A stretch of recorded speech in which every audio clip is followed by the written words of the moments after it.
हजारों सोल्जर्स सिर्फ 17 सोल्जर्स के सामने घुटने टेक दे। आज की मूवी फ्यूरियस में हम कुछ ऐसा ही देखेंगे। मूवी की शुरुआत में हम कोलोव्राट नाम के लड़के को देखते हैं जो कि रैतमीर और उसके सोल्जर्स के साथ था। रैतमीर अपनी बेटी नास्तिया को भी हंटिंग में लाया था। कोलोव्राट रैतमीर से कहता है कि वो भी प्रिंस का गार्ड बनना चाहता है और वो दोनों हाथों में तलवार लेकर चला कर दिखाता है, लेकिन नीचे गिर जाता है। नास्तिया ही उसके दोनों हाथों में तलवार चलाकर गोल घूमने की कला से उसका नाम कोलोव्राट रखती है। नास्तिया के पास एक छोटा फ्लूट था जिसे वो बजाती है। तभी उन सब लोगों पर मंगोल की एक टुकड़ी हमला करती है। नास्तिया वहां से भाग जाती है और सभी लोग मारे जाते हैं सिवाय कोलोव्राट और रैतमीर के।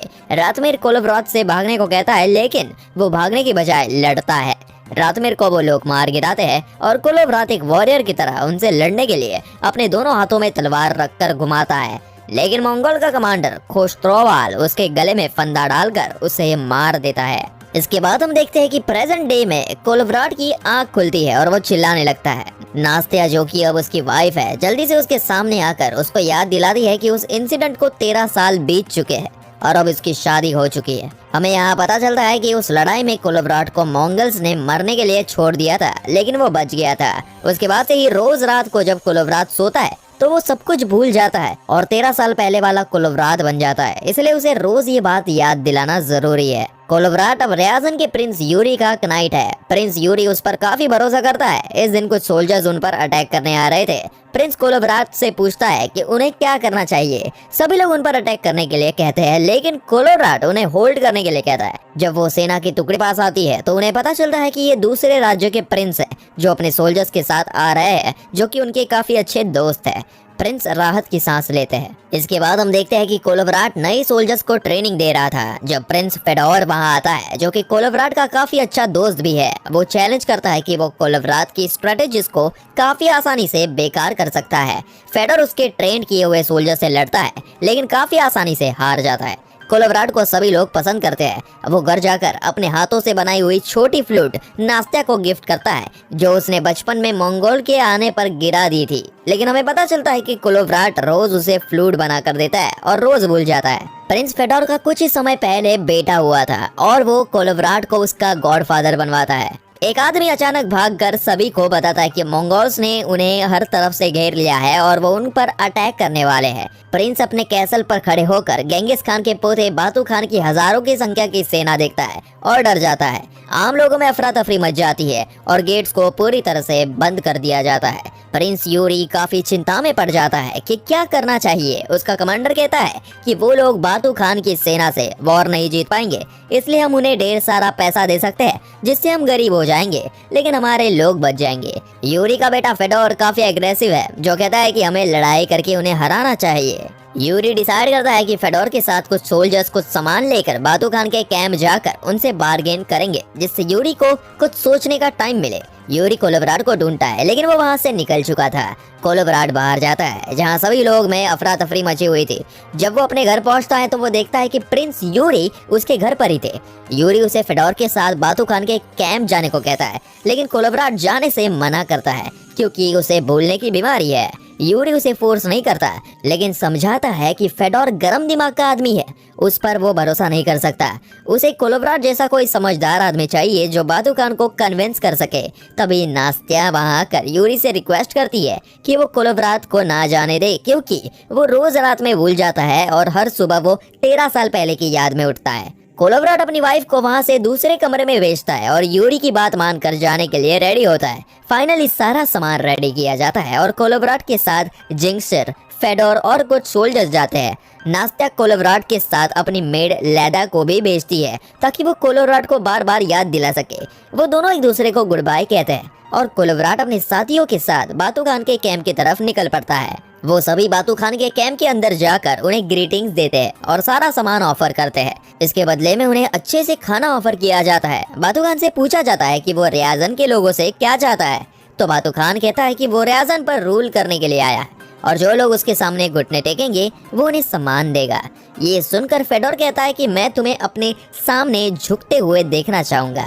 ये सुनकर बातू खान गुस्से में उसके सामने आकर ये बात दोहराने को कहता है। कोलोब्राट सिचुएशन को हैंडल करता है, जिस पर बातू खान उससे पूछता है कि क्या उसे लगता है कि वो उनके आगे झुक जाएगा। जिस पर कोलोब्राट उसे कहता है कि हमें लगता है कि तुम हमारे सभी लोगों को मारकर हमारी जमीन पर कब्जा कर लोगे। ये सुनकर बातू खान कोलोब्राट को एक तावीज देता है जिसे इम्यूनिटी चार्टर कहते हैं। इससे कभी भी बातू खान की सेना का कोई आदमी उसे हार्म नहीं करेगा और उसके रिक्वेस्ट करने पर उसे कोई भी फूड, क्लॉथ, एक घोड़ा भी देगा। इतनी पावर है इस इम्यूनिटी चार्टर की। इसके बाद हम देखते हैं कि एक परफॉर्मेंस होती है जिसे कोलोब्राट और उसके साथी देख रहे थे।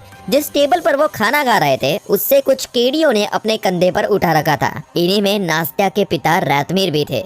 इसके बाद बातू खान के लोग कोलोब्राट और उसके आदमियों पर पीछे से अटैक करते हैं और वो सभी लोग लड़ते हुए टेंट चीर कर बाहर निकल जाते हैं। वो सभी लोगों को मारने लगते हैं और इसी बीच प्रिंस फेडोर को तीर लग जाती है।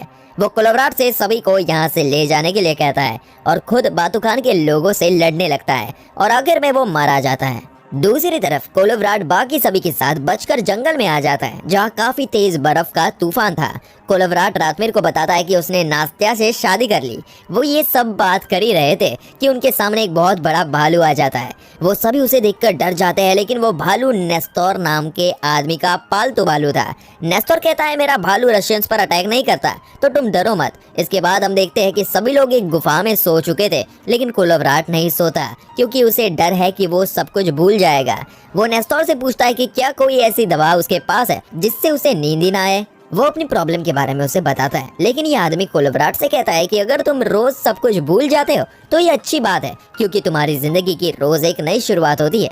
अगले दिन सभी लोग उठते हैं तो वो रियाजन की तरफ वापस बढ़ते हैं, लेकिन वो देखते हैं कि उनका पूरा शहर जलकर राख हो चुका है। हमें पिछली रात का सीन दिखाया जाता है जब बातू खान के लोगों ने आग के गोले फेंककर पहले पूरे शहर को जलाया और फिर कैसल का दरवाजा तोड़कर वो अंदर घुसे और उन्होंने प्रिंस यूरी को बांधकर मारा और ऐसे ही उसकी बेटी और वाइफ की भी डेथ हो गई।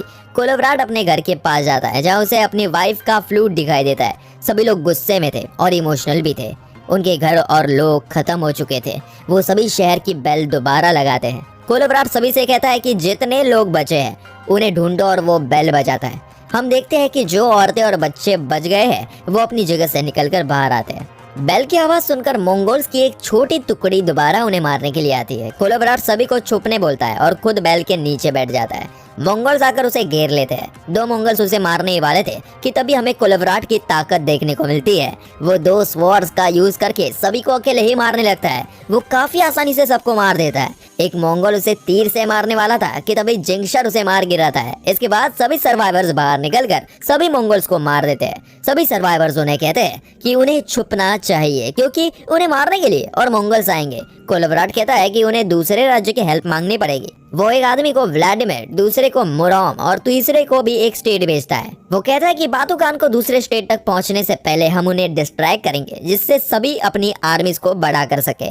इसके बाद हम देखते हैं कि कोलोब्राट और बाकी सब मिलकर पानी में एक दवा मिला देते हैं जिससे बातू खान के सोल्जर्स की तबीयत खराब होने लगती है। उनका कमांडर उन्हें धमकाने लगता है कि तभी कोलोब्राट एक तीर उसकी तरफ छोड़ता है जिससे कमांडर को पता चल जाता है कि ये किसी की चाल है। वो अपने कुछ आदमियों को जंगल में भेजता है जहाँ कोलोब्राट अकेला खड़ा उनका इंतजार कर रहा था। ये सभी उसे मारने की कोशिश करते हैं, लेकिन जिंगशर और बाकी सब छुपकर उन्हें मार गिराते हैं। सभी लोग काफी खुश होते हैं और मंगोल्स के हथियार और कपड़े लेने लगते हैं। जिसके बाद हम देखते हैं कि कोलोब्राट अचानक बेहोश हो जाता है और उसकी मेड लैडा रोने लगती है ये सोचकर कि वो जख्मी है, लेकिन जिंगशर उसे चुप करते हुए कहता है कि कोलोब्राट पिछले 3 दिन से नहीं सोया है, इसलिए ये सिर्फ उसकी थकान है। वो उसे उसके हाथ बांधने को कहता है। लैडा भगवान से प्रे करती है कि बातू खान की आर्मी यहाँ से दूर चली जाए और वो ये भी प्रे करती है कि किसी तरह कोलोब्राट उससे प्यार करे। दरअसल लैडा को कोलोब्राट पसंद था। रातमीर लैडा को कोलोब्राट को उठाने के लिए कहता है। लैडा उसे उठाती है और नास्त्या की तरह उसे बताती है कि वो इंसिडेंट 13 साल पहले का था और अब वो प्रिंस का गार्ड है। वो उसके हाथ खोलती है, लेकिन कोलोब्राट उसे धक्का मारकर भाग जाता है। वो रातमीर और अपने ही आदमियों को पागलों की तरह मारता है, लेकिन आखिर में सभी लोग उसे पकड़ लेते हैं और जिंगशर उसे सब कुछ याद दिलाता है। कोलोब्राट सभी लोगों से माफी मांगता है और लैडा के पास आता है जो कि रो रही थी। वो उसे चुप करवाता है और उससे भी माफी मांगता है। दूसरी तरफ हम देखते हैं कि जिन लोगों को कोलोब्राट ने दूसरे राज्य में भेजा था वो वहाँ के प्रिंस से बातू खान की आर्मी से लड़ने के लिए हेल्प मांगते हैं, लेकिन उन्हें मना कर दिया जाता है। रात में हम देखते हैं कि कोलोवराट और उसके लोग भूत बनकर कुछ मंगोल्स को डराते हैं। मंगोल्स अंधविश्वासी होते हैं जो भूतों से काफी डरते हैं। वो सभी कुछ लोगों को मार देते हैं और उनके टेंट्स में आग लगा देते हैं। सभी जगह अफरा तफरी मच जाती है।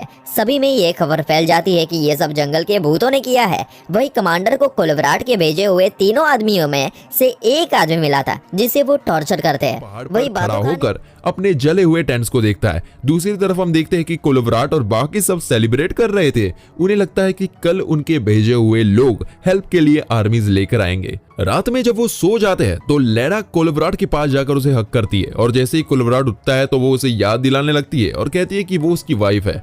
वो अपने कपड़े उतारने लगती है लेकिन कोलोवराट उसे कहता है कि उसकी वाइफ का नाम नास्त्या है और आज वो कुछ नहीं भूला। लेडा रोने लगती है लेकिन कोलोवराट उसे हक करते हुए कहता है कि अब उसके पास लेडा के अलावा कोई नहीं है जो उसे घर की याद दिलाता है। अगली सुबह एक आदमी कोलोवराट से कहता है कि उसे घोड़ों के पैरों की आवाज आ रही है। शायद आर्मीज उनकी हेल्प करने आ गई है। कोलोवराट उन्हें ढूंढता हुआ अकेला जंगल की तरफ निकल पड़ता है। लेडा भी उसके पीछे पीछे जाती है। कोलोवराट देखता है कि वहां कोई भी नहीं था लेकिन सिर्फ वो आदमी थे जिससे मंगोल्स ने पकड़कर मार दिया था। अचानक ढेर सारे मंगोल्स कोलोवराट को घेर लेते हैं और लेडा भागते हुए मदद मांगने के लिए जिंक्शर और बाकी सबके पास जाती है। मंगोल्स के साथ कमांडर भी थे जो कोलोवराट को देखकर हैरान था। वो देखता है कि कोलोवराट दोनों हाथों में तलवार लेकर लड़ रहा था। वो उसे पकड़ने के लिए ठीक वैसे ही एक रस्सी फेंकता है जैसे बचपन में फेंकी थी, लेकिन इस बार कोलोवराट बच जाता है। अचानक तूफान तेज होने लगता है और नेस्टोर का भालू आकर सभी मंगोल्स को मारने लगता है। साथ ही जिंक्शर और बाकी सब भी वहां पहुंच चुके थे। कमांडर हैरान होता है और वहां से भाग जाता है। बातूकान छुपकर अपनी आर्मी के बीच जाता है जहां पूरी तरफ अफरा तफरी मच चुकी थी कि कोई भूत उनके पीछे लगा है। कुछ लोग तो ये भी कह रहे थे कि गेंगिस खान काफी बहादुर था लेकिन उसका पोता बातू खान डरपोक है। बातू खान अपने कैंप में आता है जहां कमांडर उसे बताता है कि वो भूतों के सामने नहीं लड़ सकता। वो बताता है कि कोलोवराट के आते ही वहां तूफान आया जिसके बाद एक भालू और कुछ सोल्जर्स ने हमारे लोगों को मार गिराया। वो काफी ज्यादा डर चुका था। बातू खान उसे ऑर्डर देता है कि आर्मी को वो लोग वापस उनकी तरफ मोड़ेंगे और उन्हें मारकर अपनी आर्मी को बताएंगे कि वो नॉर्मल लोग हैं ना कि भूत। अब मंगोल्स की पूरी सेना वापस मुड़ चुकी थी लेकिन वो सभी काफी डरे हुए थे कि उन्हें भूतों से लड़ना होगा। कोलोवराट का प्लान सक्सेसफुल हो चुका था लेकिन प्रॉब्लम बस ये थी कि उनके साथ ढेर सारे बच्चे थे जिन्हें उन्हें बचाना होगा। वो जिंक्शर को ऑर्डर देता है कि जब तक मंगोल्स उन तक पहुंचेंगे तब तक वो सभी बच्चों को लेकर पीछे वाली डायरेक्शन में निकल जाए जहां से वो रिवर के थ्रू काफी तेजी से बच निकलेंगे। जिंक्सर उसके सामने कुछ बोल नहीं पाता। लेडा को भी जिंक्सर के साथ जाने के लिए बोला जाता है और वो दोनों वहां से निकल पड़ते हैं। फिर कोलोवराट और उसके साथी युद्ध के लिए तैयारी करते हैं। वो 17 लोग एक चोटी पर बैठकर मंगोल्स का इंतजार करते हैं। कुछ ही देर बाद कोलोवराट और बाकी सब देखते हैं कि मंगोल्स की बहुत बड़ी आर्मी उन्हें मारने के लिए खड़ी थी। मंगोल्स उनकी तरफ बढ़ने की कोशिश करते हैं लेकिन स्लिप होकर नीचे गिर जाते हैं। वो सब रस्सी का यूज करते हैं चढ़ने के लिए। वो सभी जैसे ही ऊपर चढ़ने वाले होते हैं कोलोवराट के लोग एक बहुत बड़ा पेड़ उन पर गिरा देते हैं। उन सभी पर तीर से हमला किया जाता है जिससे कोलोवराट के कुछ लोग मारे जाते हैं। अब मंगोल्स का कमांडर एक टुकड़ी लेकर ऊपर चढ़ता है और वो सभी कोलोवराट के आदमियों को मारने लगता है। दोनों तरफ के काफी लोग मरते हैं और फाइनली कमांडर और कोलोवराट दोबारा एक दूसरे के सामने थे। कोलोवराट काफी आसानी से उसकी तलवार तोड़कर उसकी गर्दन काट देता है। दूसरी तरफ हम देखते हैं कि जिंक्शर और लेडा बच्चों के साथ रिवर पंप पहुंच चुके थे। एक रस्सी बर्फ से जम चुकी थी जिसे खोलने के लिए सभी बच्चे उस पर फूंक मारते हैं और फाइनली उनकी बोट चलने लगती है। इधर कोलोवराट और उसके आदमियों ने मंगोल्स के काफी लोगों को मार दिया था। 17 रशियन सोल्जर्स हजारों मंगोल्स पर भारी पड़ रहे थे, जिसके बाद बातू खान शर्मिंदा होकर अपने आदमियों को कोलोवराट से पूछने के लिए कहते हैं कि वो क्या चाहते हैं। कोलोवराट उसे कहता है कि हम तुमसे कुछ नहीं चाहते, तुम लोग बिन बुलाए यहाँ आए हो तो यहाँ से तुम्हें आगे जाना है तो हमें मार कर ही जाओ। इसके बाद मंगोल्स उन पर बड़े बड़े पत्थर बरसाना शुरू करते हैं। कोलोवराट के सभी लोग अपने आखिरी पलों में हंस रहे थे। इसके बाद सभी लोग पत्थरों से मारे जाते हैं। कोलोवराट देखता है कि जिंक्शर रिवर पर पहुंच चुका है। वो खुश होता है लेकिन तभी उस पर पत्थर गिरते हैं जिससे वो बेहोश हो जाता है। वो जब दोबारा उठता है तो उसे अब भी सब कुछ याद था। वो नीचे उतरकर मंगोल्स के पास जाता है। उनके हाथ में इम्यूनिटी चार्टर था इसलिए उसे कोई मारता नहीं। कोलोवराट जमीन पर गिर जाता है और बातू खान उससे पूछता है कि वो कौन है, जिस पर कोलोवराट उसे कहता है कि वो एक आम रशियन सोल्जर है। वो उसे उसका इम्यूनिटी चार्टर वापस देता है। बातू खान उसे लेने के लिए झुकता है तो कोलोवराट उसे कहता है कि आखिर तुम मेरे सामने झुक ही गए। सभी लोग एक बात सुनकर हैरान हो जाते हैं और कोलोवराट अपना दम तोड़ देता है। बातोगान कोलोवराट से काफी ज्यादा इंप्रेस होता है। वो अपने सभी लोगों से कहता है कि अगर ये वॉरियर मेरी आर्मी में होता तो मैं इस पर पूरा भरोसा करता। वो कहता है कि इतने ग्रेट वॉरियर को हमें इज्जत से दफनाना चाहिए।